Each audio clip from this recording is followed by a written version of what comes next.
everyone, how are you today? Today we will talk about the next banner from Honkai Star Rail 1.4 called Topaz on October 27th. Why? Because many players are still hesitant to pull for this character. Many people say that Topaz will not be as strong as Jingliu in terms of damage, but is that true? So now we will break down everything about Topaz, like her kit, Lightcones, team composition, as well as the pros and cons of pulling these characters. Let's begin.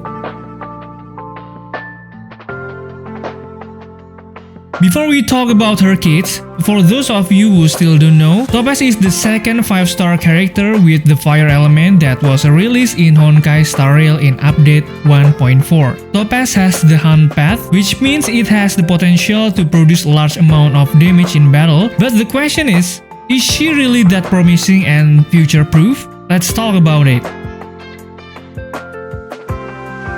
According to information that can be seen on livestream 1.4 back then by the official Honkai Star Rail YouTube channel, we can draw conclusion from the kit owned by the character named Topaz, although not in detail. Topaz is a single target DPS character who uses partner Nambi to produce large amount of damage, and almost all the damage from Nambi is the follow-up attack damage type. For the record, Topaz's partner Nambi is a separate unit from Topaz that will move independently in battle. Proof of that is a debuff that can increase the damage resulting from follow-up attack by 25%. This debuff can be generated from the skill given by Topaz, and uniquely, this debuff will continue to exist in battle. If an enemy with this debuff is knocked down, this debuff will automatically move to another enemy. Unique, isn't it?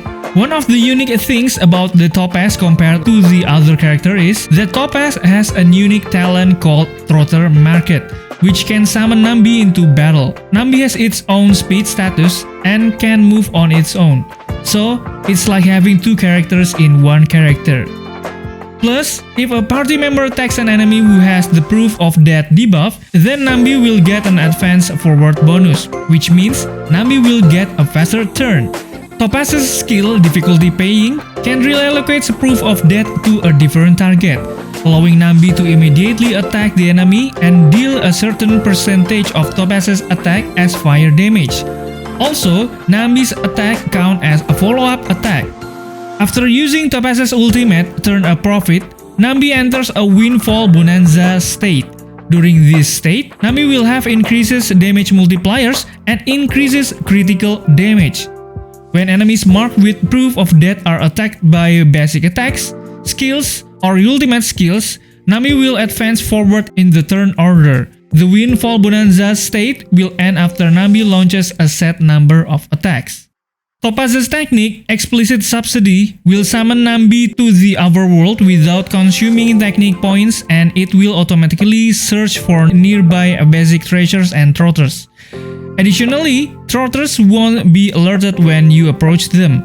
This will also regenerate energy for Topaz after Nambi's first attack in combat.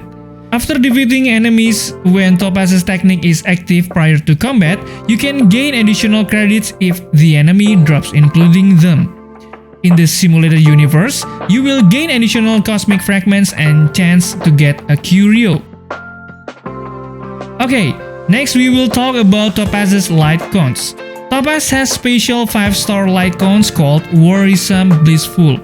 These Lightcones have a very good effect on the kit that Topaz has. These Lightcones can increase critical rate by 18% and also increase damage from follow-up attacks by 30%. Apart from that, by using these Lightcones, you can also give a debuff called Tame to the enemy to increase the damage. Now we will talk the most important part. It's about the best team composition for Topaz. Because Topaz has a buff related to follow-up attacks, of course in order to maximize Topaz's potential, we need to put a character who have follow-up attacks in the same team as Topaz.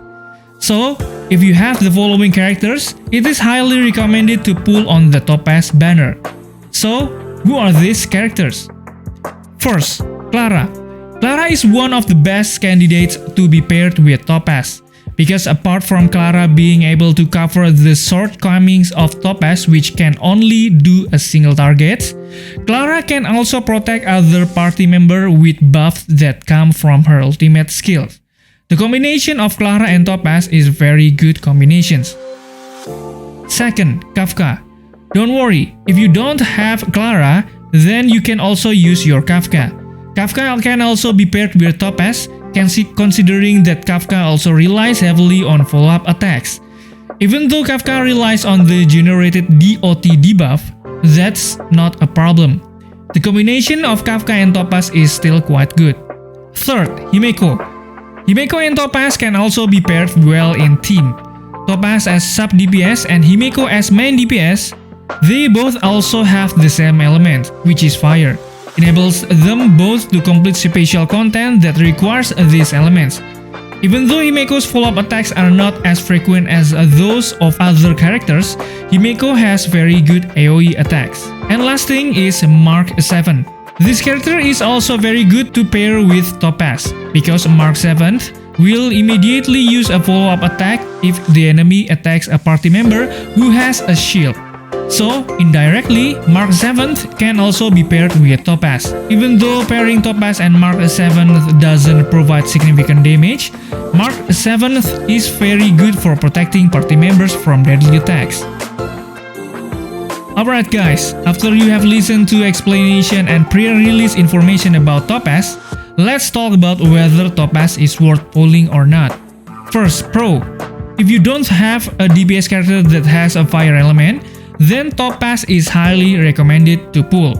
As we know, the number of characters with the fire element in Honkai Star Rail is still 4 characters, and there are no DPS among all these characters except Himeko. If you have a character that is suitable to be paired with Topaz such as Clara, Kafka, Himeko, or Mark 7th, then it's highly recommended to pull Topaz.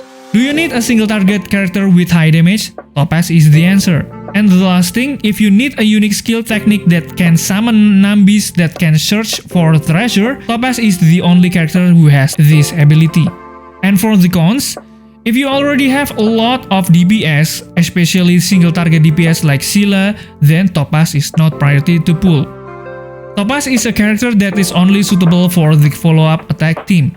If you don't like or don't have a character partner who has follow-up attack, Topaz won't be able to function optimally.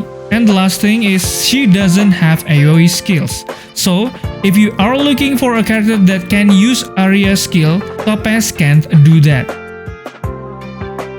Okay guys, so maybe that's the analysis of the Topaz, which will be released on October 27th.